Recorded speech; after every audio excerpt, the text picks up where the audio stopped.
Et c'est un très beau projet dont nous allons parler avec notre invité Thibaut Trichard. Bonjour Thibaut. Bonjour. Merci d'être avec nous sur le plateau. Vous vous êtes lancé un énorme défi, un Half Ironman dans le Mercantour. Ce sera le 15 juin prochain, dans un peu plus d'un mois. Ce sera sous la forme, je donne le programme quand même, 1,9 km de natation, 95 km de vélo, 21 km de course à pied. Alors ça n'est pas qu'un défi sportif, cette action a pour but de sensibiliser sur la maladie de Lyme que vous avez contractée en 2016 lors d'une balade en forêt, je crois. C'est ça que ça s'est passé comme ça. Comment cette maladie se caractérise au quotidien? Racontez-nous un petit peu. Alors oui, absolument, j'ai eu la maladie de Lyme depuis 2016, dans une promenade en forêt en Vendée. Et elle se caractérise, elle a trois formes, trois stades, donc stade 1, 2, 3, et le troisième peut devenir chronique. Et en fait, elle est connue pour avoir des symptômes très diffus. On peut avoir des maux de tête, beaucoup de courbatures, des vertiges, de la paralysie. Il y a énormément de symptômes, du coup en fonction d'un individu à l'autre, ça peut beaucoup varier. Des symptômes qui peuvent perdurer avec le temps. Qui peuvent perdurer. La phase 3 peut devenir chronique, donc incurable, avec exactement donc justement des symptômes qui rendent les personnes invalidées. Il faut rappeler que cette maladie, on l'attrape notamment par les tiques qui peuvent vous piquer quand on se balade en forêt, par exemple, qu'il fait beau, qu'il fait chaud, on est en Bermuda, en short. Les tiques viennent vous piquer et c'est elles qui véhiculent cette maladie. Exactement, c'est ça. On se promène et elles se mettent sur nous. Et en fait, si on l'enlève directement de la bonne façon, dans le sens inverse, il y a peu de risques. Oui. Certaines tiques sont affectées, d'autres non. Et souvent, la maladie de Lyme est caractérisée par ce qu'on appelle un érythème migrant. C'est une plaque rouge qui se diffuse, mais pas exclusivement. Ça peut être seulement juste on ne voit rien, ce qui était mon cas.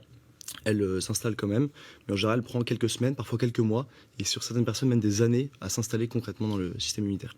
Vous avez parlé, Thibaut, de symptômes chroniques. Est-ce qu'aujourd'hui, il y a des traitements? Est-ce qu'on peut en guérir de cette maladie? Alors, on peut en guérir, certains, typiquement, comme pour moi, où elle est stade un petit peu éteinte, elle peut se réveiller avec des phases de stress ou de grosse fatigue, mais on peut en guérir. En France, il y a assez peu de traitements qui sont connus. L'Allemagne est bien réputée, les États-Unis aussi, pour la guérir, mais en fonction des personnes, c'est pareil. C'est un petit peu, j'ai envie de dire, du hasard, en fonction de la capacité du corps à éliminer cette maladie. Certains ont beaucoup plus de mal que d'autres. Et donc ce défi sportif dont on va parler dans un instant, le but, je le disais, c'est de récolter des fonds. Vous voulez faire une cagnotte pour l'association France Lyme. Exactement, c'est ça. Je fais en partenariat cette course donc avec France Lyme, qui est la première association en France. On a déjà levé un petit peu plus de 1 000 euros avec un objectif de 5 000 euros. Et je suis aussi sponsorisé par mon ancien employeur EY qui soutient l'association en donnant des consultants, notamment pour la réorganisation et la partie stratégique.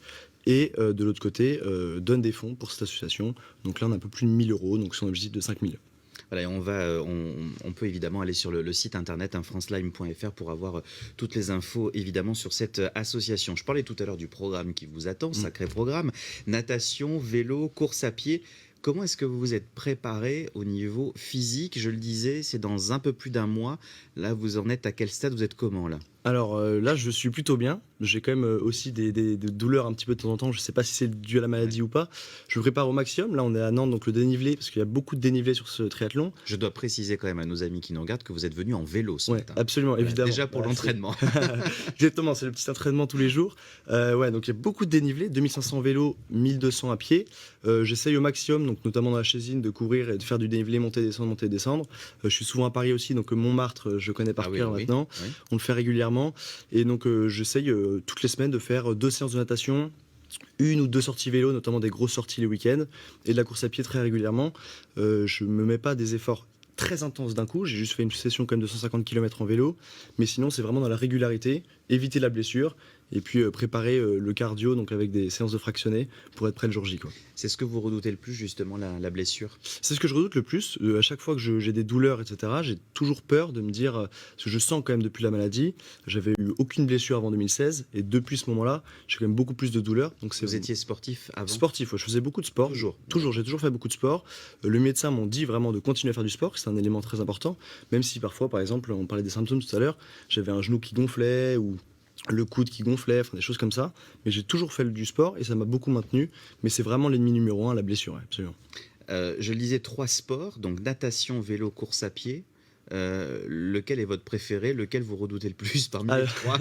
Il y euh, a forcément une préférence. ouais, je pense que la préférence, ce serait le vélo. C'est ce que je gère le mieux. Bon, ça tombe bien, 95 C'est km, ça. c'est le C'est plus, le plus long. voilà, c'est le C'est plus le long. plus long. Et là, ce que je redoute le plus, c'est la course à pied parce qu'il y a 1200 mètres de dénivelé. Il va faire chaud parce que c'est mi-juin dans le Mercantour. Ouais. Et du coup, beaucoup de dénivelé, de la chaleur sur 21 km.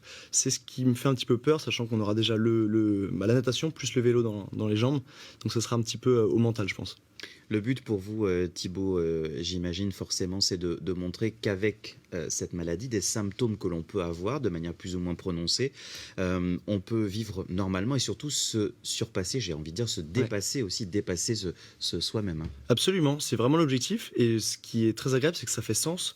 Je reçois beaucoup de messages, une vingtaine, trentaine, j'ai reçu déjà, de personnes qui ont la maladie de Lyme et qui me disent ça me donne espoir, ça me motive, ça m'encourage, parce que plus de 15 personnes, pour une stat, sont en incapacité de travailler en fait, à cause de cette maladie-là, peu importe l'âge. Donc j'ai des personnes qui ont 20 ans, qui sont en fauteuil roulant, qui m'envoient des messages.